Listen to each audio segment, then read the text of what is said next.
So my name's Jenny McGowan. I work for Keystone Tutors. I'm normally based in Hong Kong, but actually I'm currently in the UK and probably stuck here for a little bit longer. And similarly to Stephanie, we help students kind of applying to university, and also have lots of tutors that can kind of help with that process. So the aim of today is to focus on applications that are last minute. So we're thinking about people that are thinking about still applying for 2022 entry. However, a lot of the information is relevant even if you're thinking about future applications as well. But the slant today will be on a kind of last minute, what can you do in the next 3 weeks before the deadline? So what we're going to go through is just an overview of the process, what's the kind of admin and what's the timeline. So the kind of basics of actually putting together the application. And then give a little bit of information on choosing courses and universities if you haven't quite confirmed that yet, just some kind of top tips on how you might be able to make those decisions fairly quickly. We'll look at the admissions requirements and what those universities are looking for. And then finally, just some last minute kind of top tips of if you really are going to apply in the next few weeks, what can you be spending that time doing. And as Stephanie said, if there's any questions, do just pop them in the chat. If they're relevant, I'll answer them as we're going, but otherwise we'll save any other questions for the end. So what are the essentials of a UK university application? So the key thing is that it's all done through a centralised system called UCAS, which I'll mention in a minute, and everything happens on that platform. The benefit of that means that you can actually do an application fairly quickly and fairly last minute, which is kind of why we're doing this webinar, because some people do apply quite last minute, and actually compared to other countries, the UK system is actually fairly straightforward. So you actually can make an application in a week or two, assuming that you work quite hard on that. So that's a benefit. And because of this centralised system, the same information is sent to all the universities you apply. So you're doing it once, again, easy when you're doing it last minute. You can apply to up to 5 courses at one time, again, through that one application. You don't have to do 5, you could do less than that, but 5 is the maximum. And the deadline for this is January 26th. It normally is January 15th, so you may see that date written places, but actually this year they've extended it a little bit due to COVID. So the deadline is 3 weeks today if you want to apply to start university in September 2022. So what is UCAS then? So UCAS is this centralised platform. You do everything through the UCAS website. And what do you actually need? So if you're thinking about applying quite last minute, these are the parts of the UCAS application. So a lot of it is personal details, so admin, which really shouldn't take you very long to do. You should have all of that information handy. You then need to know about your qualifications. So that's gained qualifications. So for example, that might be GCSEs or O-levels, depending on kind of where you're studying. But also pending, so what you're currently studying that you haven't taken the exams for. So you have to put in all of your qualifications, whether you have them or not yet. You then write a personal statement, which is probably the most challenging bit if you're doing it last minute, because that's the piece of writing that you are explaining to the universities why you're interested. And I'm going to talk a little bit later about that, what kind of needs to go in it, how long it is. But actually, it is possible in a short period of time if you're willing to put quite a lot of work into it. You then, of course, put your 5 course choices at the universities that you're applying to. Again, that's admin, doesn't take long. The final bit is that your school or your college that you're either currently attending or maybe have just left, depending on where you are in the timeline, have to provide a reference and predicted grades if you are still studying. Obviously, if you've finished, then those are the grades that you've already got. But if you're currently at school, they will need to predict what they think you're going to get in your A-levels or your IB or whatever curriculum you're currently studying. I make a big point about the school and college reference because that also has to be done and completed by the UCAS deadline, and some schools may take longer than others. So if your school isn't aware that you're trying to do a last minute application, it's really crucial that you communicate your plans with them fairly soon, because they need to do their part too, and you don't want to miss the deadline because you've done everything but actually your school hasn't, because you haven't given them enough notice. So that's what you're going to put into the application. You submit it to UCAS. UCAS then sends it to the 5 universities that you have applied to, and then essentially you wait. And then the next bit is you wait for a little bit, then you will receive an outcome from the universities that you have applied to. And there are different outcomes you could receive. So you could get a conditional offer, which says, you know, yes, we want you, you now need to get X, Y, Z in your A-levels, in your IB. There may also be an English language requirement, which I'll come to a little bit later. So it's conditional. You then have to meet the conditions of that offer to be accepted into that university. That's the most common type of offer that is given out. However, there are unconditional offers, which means you've met all the conditions already. But if you're currently studying still, that's quite unlikely. It's normally for students that have finished school, have their grades already, would be given an unconditional offer. And then, of course, you could also be rejected. So they could say, actually, sorry, but we're not going to give you an offer based on your application. Now, when do you hear is a very popular question, and once students have submitted their UCAS forms, I get lots of students asking all the time when they may receive an offer. The answer is there isn't a fixed timeline. Universities often will reply on a rolling basis, so they may give offers as and when they receive them. Others wait until after the UCAS deadline, and then they will give offers to everybody on the same day. But the final deadline isn't until May for universities to actually give you a response. And it could be that you are waiting until May. The reality is most universities have given offers earlier than that. But last year, for example, with COVID, and potentially this year, a lot of universities waited a lot longer because they were trying to work out whether exams would go ahead and that kind of stuff. So the deadline is May, but any time between when you apply and May, you can expect to hear from your 5 universities. Once you've then heard from your 5, you then have to pick 2.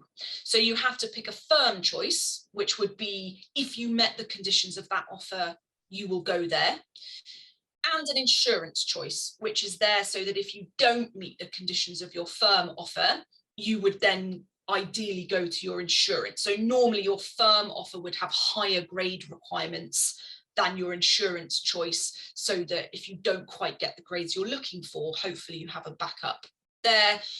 And then, of course, once you've got those offers, you need to actually meet the conditions of them. So if you're taking IB or A-levels in the summer of 2022, you won't get your results until July or August, and that's when your offer is actually finally confirmed, once you've met the requirements of that offer.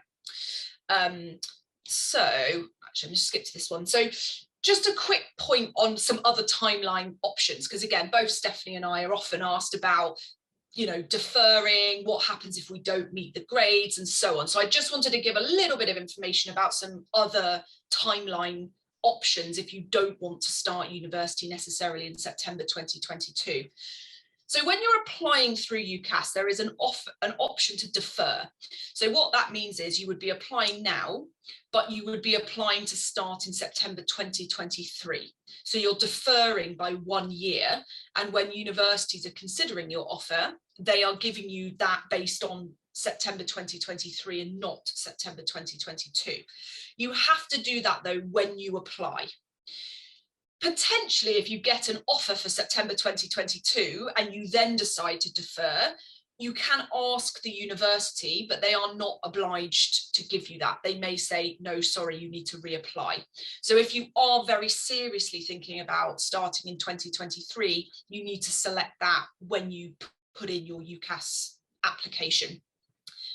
If more than 1 year is needed, and for that is predominantly relevant for any students in Singapore that may need to do national service, for example, which is 2 years. Some universities will allow that, and they do put that on their website. So they will say, if you are a Singaporean citizen who needs to do national service, and there will be instructions about how they run that process. It normally involves kind of applying as normal, but then letting them know, and then they on the kind of back end on their system will then kind of action that for you. However, some universities don't allow a 2-year deferral. So unfortunately, there isn't a rule on that. So what you need to do is ask the universities that you want to apply for directly and get them to confirm that, which might be tricky if you are planning to apply during the next 3 weeks, because of course that's not much time. So you may need to ask them quickly so that hopefully they can give you a response fairly quickly. The other option is that you can apply after you have your grades. So again, some students may apply when they're at school and then say, actually, I didn't get the offers I wanted. I'm going to wait until I've got my IB results or my A-level results.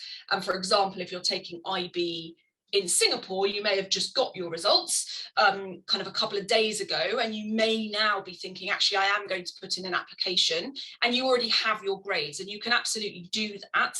And then that means that your offers that you get would be unconditional, because you've already met the offers, the conditions of that offer. So yeah, you can apply once you've left school as well. So maybe if you, I don't know, didn't get round to it, you could apply, you know, whilst you're having a gap year. So you absolutely can apply after you have your grades. And then in that sense, universities already know what they're getting. So your offer would be unconditional and you've already met the conditions. The final thing, which again we often get asked about, is what if I don't get any offers? So if you've applied to your 5 universities and you were unfortunately rejected from all of them, there is a process to allow students to apply called clearing. So in August, once the A-level results are released, any university that has a space still will go into this process called clearing, which is all run through the UCAS website.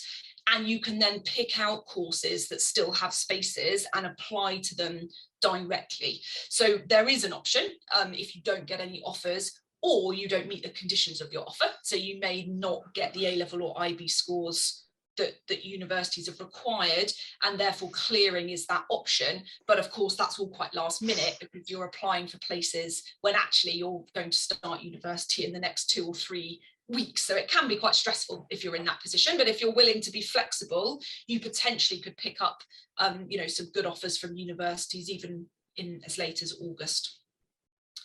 So yeah, so that's kind of the, I guess, exemptions to the timeline a little bit. And if you have specific situations that you want to discuss, do ask us, because I appreciate that I'm giving quite general information here and you may be in a situation that you want to ask specifically about. So yeah, so that's the timeline. And then now what I'm going to do is just quickly talk about choosing courses and universities. Now, of course, if you're genuinely going to apply by January 26th, which is kind of the aim of this webinar, is for if you want a last minute application, hopefully you've got some idea of course and universities, because you know you do need to make that decision. And course is very important because actually in the UK you are studying that specialism for 3, maybe 4 years in lots of detail. So if you pick history, you are studying history only for that amount of time. So actually it is important that you think carefully about the course and will you enjoy it. You're also more likely to be accepted onto a course that you're suitable for. Your personal statement, your A-level and IB subjects will be more aligned. So actually, you know, thinking about a course that you're most suited for also increases your chances of getting an offer, because you will look like you're the type of student that will do well on that course, whereas universities will be wary if you're picking something wildly different from what your subject choices are, and your personal statement can't make a convincing case for why that course is suitable for you. So what would my tips be then if you're kind of still a bit unsure about course, which some students might be at this stage?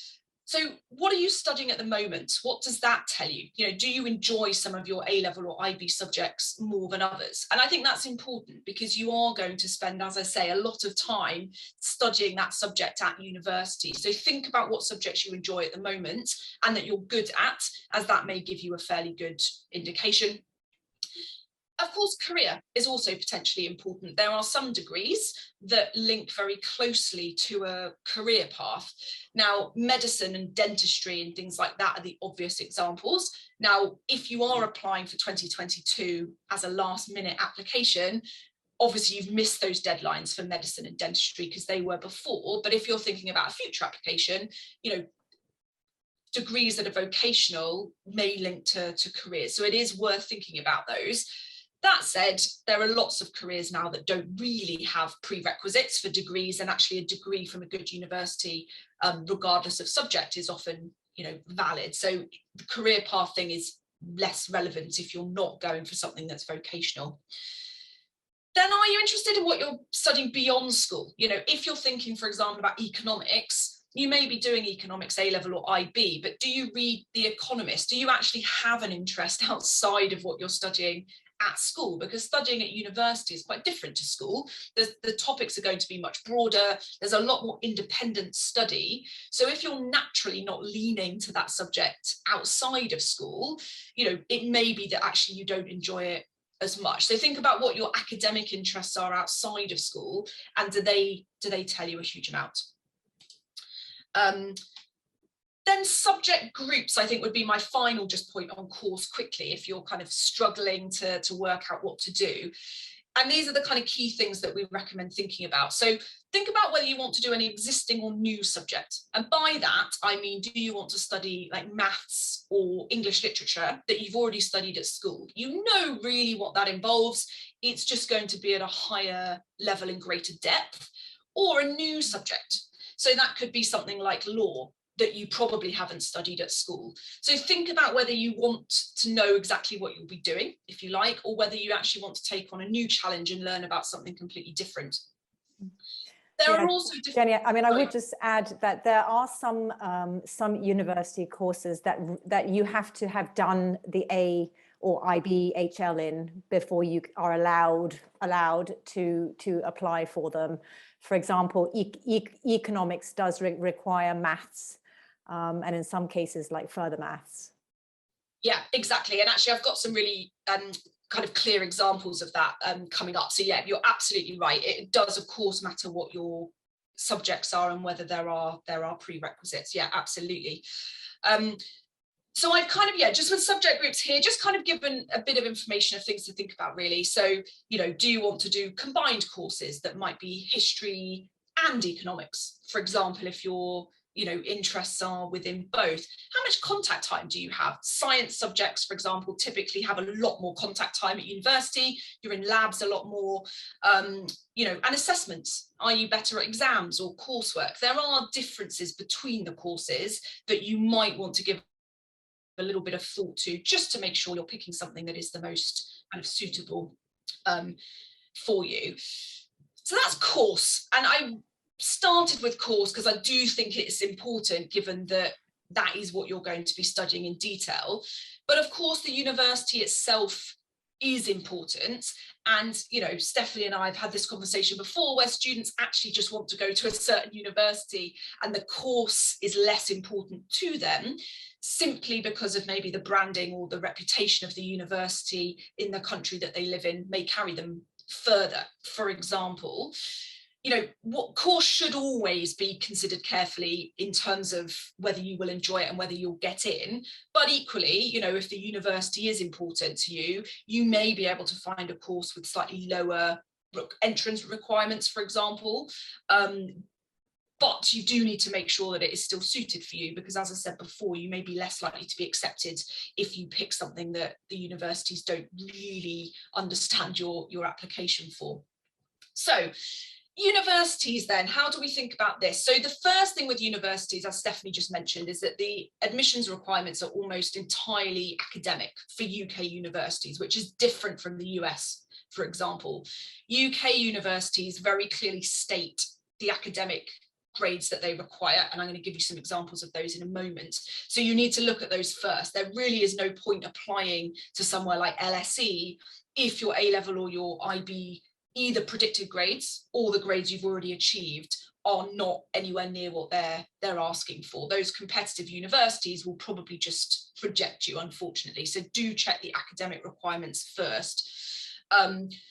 If you are still thinking about last minute applications for 2022 and you don't know what those predicted grades might be, please do try and find those out from your school ASAP, because that is very important. You don't want to be wasting your 5 options on universities that are maybe far too aspirational, or undersell yourself and apply to ones that the grades are much lower. So please do have conversations with your teachers fairly soon to make sure that the academic level kind of is within reach. So academics first. However, of course, there are other kind of secondary considerations, if you like, that of course are important. You are going to live there for 3 or 4 years. So things like location are important. You know, do you have any family or friends in the UK that, you know, may be able to look after you at the weekend if you want to? Sounds silly, but things like that actually can make quite a difference when you're at university.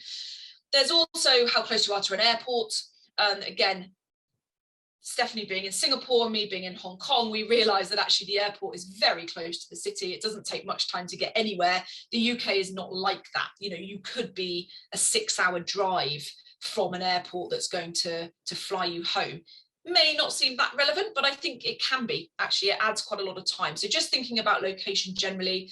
Then whether you want to be in a campus university or a city is often a consideration. So campuses tend to be outside of cities, and everything is within that campus. It's a bit more like a boarding school kind of setup, whereas city universities, you know, you're living in a city and the university can often be dotted around that city.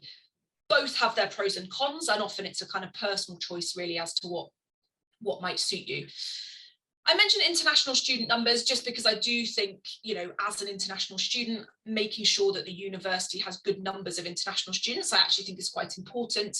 It means that there will be other students like yourself, and also it means that the university is set up for dealing with international students, whether that's with your visa or whether that's simply kind of accommodation and all of those kind of things. I do think it's worth just checking that the university has that provision. I say league tables kind of, because I think rankings and league tables obviously are, you know, can be controversial depending on what they're ranking, because they all rank slightly different things. But again, I appreciate that for certain subjects that league table is important, because different employers and so on will view universities in different ways. I think if you are going to use league tables, my tip would be to make sure that you're looking at it for your course, not generally, because actually some courses may surprise you in terms of the universities that rank more highly and are specialised within that subject. Open days, again, a bit of a caveat that obviously here we're thinking about last minute, so you're probably not going to have the chance to visit. But there is a lot now virtually. So COVID, one of the benefits of COVID is that a lot of universities have been forced to put their virtual open days kind of online permanently. So actually you can find a lot of recordings for virtual open days, you know, long after they've taken place. And they do give you a really good insight into what's happening in the university. So do use those virtual resources. It's a massive benefit to be able to access those from wherever you are in the world. Great. So then just to go on to what the admission requirements actually are, just to make it really clear, so that if you are planning to apply in the next couple of weeks, you know exactly what you need to be doing and thinking about. So all universities will have requirements that are to do with the academic grades that you are getting. And I'm going to show you some examples of that in a second. The personal statement is also important. So they're looking at what you're saying in that. It's part of their criteria. Are you interested in the course? Have you shown your kind of passion and interest? So that is part of the admissions criteria. And then the final 2 points on this slide about admissions tests and interviews are less relevant if you are applying last minute, because actually they are more relevant for Oxbridge. So a lot of Oxford and Cambridge courses have admissions tests and they all have an interview, but that deadline has passed for 2022. Medicine also has that, but that has also passed. The exception is law. So you can still apply for law for 2022, and some universities for law do have an admissions test, but you would have to take that very soon. So it might be, I don't know, you would need to consider your likelihood of doing well in that test if you're suddenly deciding to think about that that now because you really haven't got much time. But if you are looking for 2023 or beyond, there's a lot more information about admissions tests and interviews that I can share with you, but that's beyond the scope of this webinar. But if that is you and you want to talk about that more, we definitely can discuss that if you get in touch. So let me give you some examples of what I'm talking about with the admission requirements. And this is exactly what Stephanie mentioned earlier. So this is an example of a course.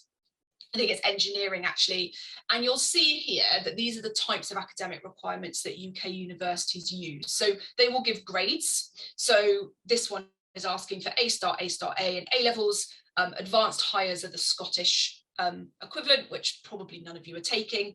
And then there's an IB option as well. And they also are specifying subjects. So you must check what the grade requirements are and the subject requirements, because if you don't have maths A-level or higher level maths in IB, you can't apply for this course. It's as simple as that. Well, I mean, technically you can apply through UCAS, but they'll just reject you because you don't meet the requirements. If you have any other qualifications, most universities have really clear ways of listing that. So for example, if you're doing Singaporean A-levels, there will be the equivalents of those listed somewhere on the university website, so you can look for those. Same, for example, for the Hong Kong DSE. All of that information is on the university websites. If you're not taking A-levels or IB, you absolutely can still apply. You just need to check what those requirements are and whether you meet them.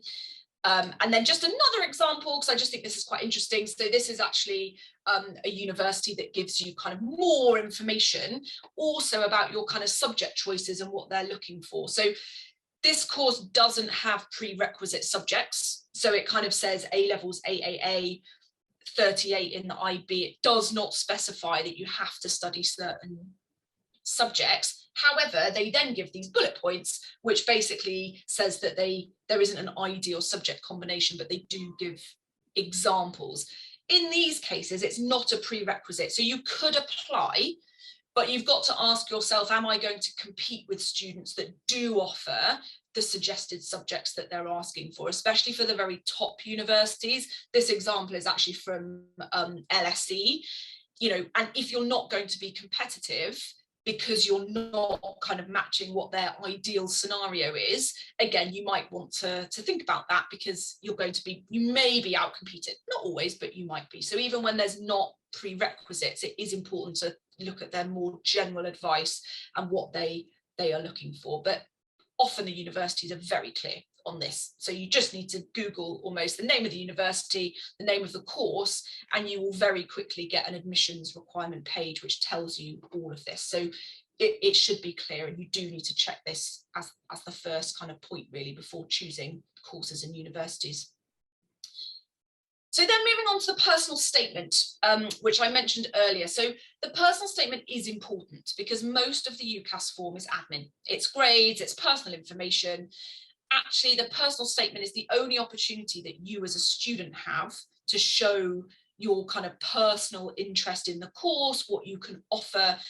It's the differentiating factor between you and someone else that has similar grades to you. So it is important in terms of UK universities. They're read by admissions tutors, kind of trained to do this, and you can imagine that they read a lot of these, so they know what they're doing. But you also need to try and kind of stand out a little bit, because if your personal statement is very generic, it's probably not going to stand out amongst all of the others that this one admissions tutor is probably reading every day. So what to include, just to give you some kind of tips on this, and if you haven't got a personal statement yet and you are planning to try and submit by January 26th, this really needs to be what you try and expedite to kind of get this going. And again, we can help with that in terms of helping you with it. There's also lots of resources online. So the UCAS website has a personal statement section. There are loads of templates. They have kind of tips and tricks about what to include. So do look at the UCAS website in the first instance, but if you have any questions, of course, do get in touch. Or if you want a tutor, in economics to look through your personal statement, then we absolutely can organise that. But just to give you some kind of guidance, about what to include is it's a lot about what are you interested in the subject, and can you demonstrate your enthusiasm? And by that, I mean, it still has to be quite academic. So what they're looking for is academic interest in the subject that you're applying to. And you can use examples of academic resources. Have you read texts written by famous kind of people in that field? Have you attended online courses? What have you done to show your real academic engagement with that subject? That's the kind of most important bit, really. Of course, you can talk about how your previous studies relate. So your A-levels or your IB choices, what are you studying within there that actually makes this course at university suitable for you? You can also talk about activities or hobbies. But again, ideally, they should show your interest in the subject. So if you can link your extracurriculars, in some way through work experience, jobs, placements, volunteering, the more it's related to the course that you're applying to, the better. However, the final bullet point here is also about any other achievements and responsibilities that you've had. Of course, those are important too. So if you have, say, volunteered somewhere for a long time, you've been fully committed to that, or you've captained a sports team, or you've taken on leadership responsibility at school, those activities all show skills, which universities do like. But unfortunately for UK universities, that is slightly less important than the academic engagement. So the majority of your personal statement needs to be about the course, but you certainly should add a paragraph about other skills and interests that you have to show that you are a bit well-rounded, but that is a much smaller part of the personal statement in that sense. And as I say, the UCAS website is great. Do have a look at their templates if you're not sure about where to start, because it is a great starting point, especially if you're planning to do this in the next couple of weeks. So then the final admissions requirement that may or may not apply, I'm including this because for a lot of students it will. So most UK university courses will have an English language requirement for non-native English speakers. And again, if you're unsure whether that is you or not, do have a look at the course in the university that you're interested in, because the requirements do vary university by university. So it's important that you look at the specific courses that you're interested in. It could be that you meet the requirements through qualifications that you've already taken. So if you've taken like English as a GCSE, often that is the requirement met. It could be that you're doing English A-level or IB, or you're just studying in English if your school has been taught in English for a number of years. So you may have already met this requirement just simply by doing what you're doing at the moment. However, if not, there are things like IELTS, and the universities will have scores that they require. And as you can imagine, the more competitive the university, the higher that score will be. But again, all of that information is on there. The final key point is that you don't need to have this when you apply. So you could apply to a university without IELTS or without the other requirements. And what will happen is if you receive an offer, one of the conditions of that offer, so along with your A-levels or IB scores, will be an English language requirement. So they will say you also have to get an average of 7, for example, in IELTS. So you do not need to have it before you apply, but it will be part of your offer. So you don't need to rush out to take that test if you are applying soon. You can do it after you have applied. So what are my top tips then, I guess? And these are aimed predominantly at the last minute application. So if students are now planning to apply in the next 3 weeks for 2022 entry, try and complete that UCAS form ASAP would be my first tip. A lot of it is admin, and a lot of it you have the information for, and you can actually get going on that. You can register on the UCAS website. It's all fairly straightforward, and I would just start filling that in as soon as possible, because it's something that you should just get out of the way. My second point, which I think I've mentioned already, is communicate with your school, because they are important. They have to provide you with a reference and your predicted grades if you haven't taken your exams already, and that must be done before the deadline. So if they have no idea you're planning to do this, they really need to know ASAP. Otherwise, that might be in jeopardy, which wouldn't be ideal. Be realistic about course and university choices on academic requirements. I say that because, as I mentioned, do look at those academic requirements. If you're way off what those top universities are looking for, you know, it is fairly unlikely that you will get an offer. And given that you only have 5 choices, you do need to spread those 5, you know, across some aspirational ones, some realistic ones, and then probably some insurance choices as well, because you don't want to end up in a position that you know, don't have any, unless of course this is your, you know, kind of all or nothing approach, which I'll mention, because some students do this, where they say, actually, I'm only going to apply to the very top universities, knowing that my chances are slim, but then if I don't get in, I won't be going to the UK, and maybe you've got a backup somewhere else, or you'll have a gap year. So that is a perfectly valid strategy. It's one that a lot of students do use, but you have to be ready to maybe not get in if you're going to go with a very aspirational 5 options. It's about strategy, and ultimately you and, you know, the family is the only one that can really decide what your strategy is. Then, yeah, personal statement ASAP, again, that is the bit that's going to take you the longest time. It will need editing, it will need drafting. So I would get going on that ASAP if you haven't. Use the UCAS template. Also use school counsellors. Hopefully people at school will be able to help you with that. Again, as I've mentioned, like, we can help you with that as well if it is last minute, but do get started on it because it is likely to take the longest period of time. And then my final tip was going to be is that if you are planning to spend the next 3 weeks doing this, dedicate the time to it. You know, it might be that in the next 3 weeks, maybe your kind of extracurriculars or other things maybe just need to be paused because you do only have 3 weeks. And so my advice would be to try and spend as much time as possible focusing on this, and then all of those other things can kind of come back you know, after that. And I don't say it lightly because I appreciate people enjoy all of their other things, but given the timeline is short, if you want to maximize your chance of getting in, these yeah, would be my kind of tips for a last minute application. Stephanie, I don't know if you've got any other tips or anything that you'd like to add before we look at some of the questions.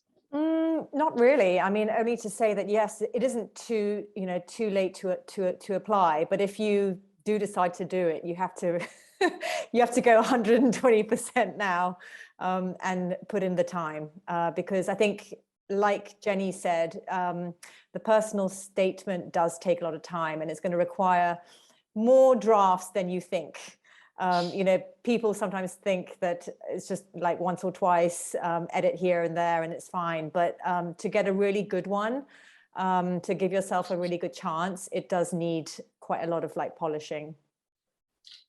Yeah, definitely. And you can use parents and things as well, I would say, especially for English and grammar and things. Just get any adult that you know to have a look at it, because everybody will have feedback. Yeah. I mean, the other thing is when it goes in is to really check it through. So to read it like a tooth, you know, like with a tooth comb, because I've picked up errors even having read 1 through 20 times, but you still just miss it because, you know, you read it again and again. So it's always good to get a fresh pair of eyes over, or to get sort of like a few, like, you know, parents, friends or something to have a read of it, or Jenny or myself. Yeah. Okay. Yeah, so absolutely. I think that's it for Jenny's presentation. You know, we're really happy to take Q&A now. If anybody would like to ask anything specific or to put it on the chat, please do go ahead. I've got a couple of questions actually on the chat that I think have been sent like directly to me, just that I can run through quickly. So the first question was, would applications following a gap year be any different? So no is the answer, really, in the sense that the process is exactly the same. But if you are applying whilst you are on a gap year, so I'm assuming here that this is because the student has their grades already, so they finish their qualifications, you just apply through UCAS in exactly the same way. The difference is that you're putting in the grades that you already have achieved rather than the pending ones. So the application process is exactly the same.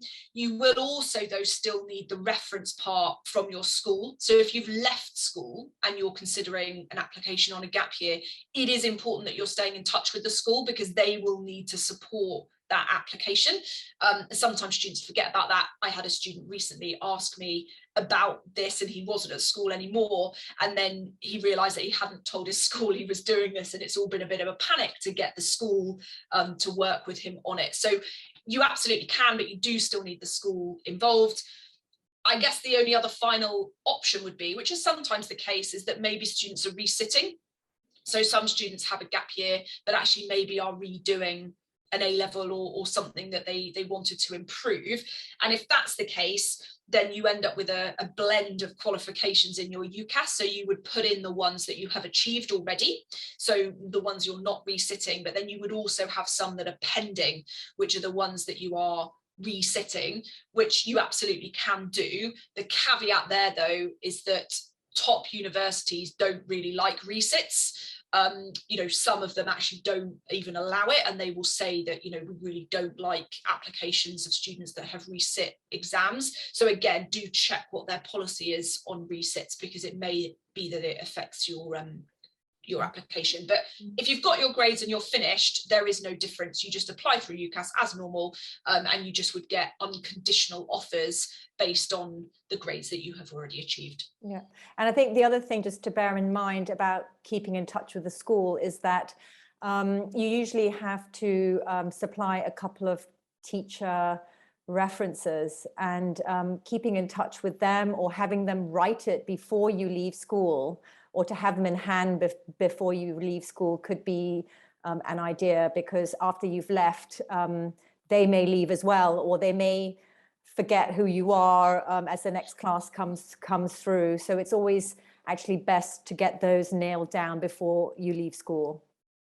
Yeah, absolutely. And then they've got it all ready to go and input into UCAS as soon as, correct. Yeah, as soon as you've done it. Great. Then the other question I had was, would you say that it is required or recommended to have work experience if you're applying for law? So I think the required bit is not the case. So there's, you know, it's never a requirement that they say you have to have done work experience. Not to talk about medicine, but the contrast would be for medicine. There are universities that do have that as a requirement. Law, they don't, but of course it is recommended. And actually, I think that extends beyond law. I think work experience is a great way to show a real interest. You've independently organised something that shows that you have a reasoned passion for that subject. So I actually think the work experience point is valid across all subjects. But yes, you could argue that for subjects like law that are more competitive to get into at the top universities, it probably is more of a benefit, especially given that it's a vocational degree. You know, there is a clear career path there, you know, whereas actually if you were studying economics, for example, there isn't the career path isn't as clear. So where you would do work experience may be less relevant, but I do think for law, it is more. I mean, Stephanie, you may have more to add, given that your background is being a lawyer. Yeah, no, not really. I mean, I totally agree with that. I think almost every applicant for law would have done some kind of experience, which is non-academic in law or a related field before they apply for university. Yeah, I mean, yeah, and I think the other thing is just to say that there are other ways also to demonstrate interest, not just through like work experience. You could also take part in essay competitions, or you know, maybe have, you know, written you know, sort of like essays and things like, you know, like that. I think there are a few like Cambridge universities which set like competitions which you could take part in as well, just to show that interest on, you know, on top of the work experience. Yeah, absolutely. And I think, yeah, finding work experience maybe in a corporate law firm isn't always feasible for everybody. So I think, yeah, there's definitely other ways that you can do it. And I spoke to a student not that long ago who actually had been volunteering in a elderly care home, and it ended up kind of helping the residents write letters about their tax and benefits, and kind of just supporting them with things that they needed help with. And actually I kind of said to her, that is almost the skills that you need. It's that communication, it's knowing and understanding the rules. So that seems like quite an odd example, but actually those were, I said that was very relevant, and I actually think it's free, it's volunteering. So there are other ways that you can kind of support and get experience because I appreciate all big law firms are not always going to welcome in work experience, especially if you're still at school.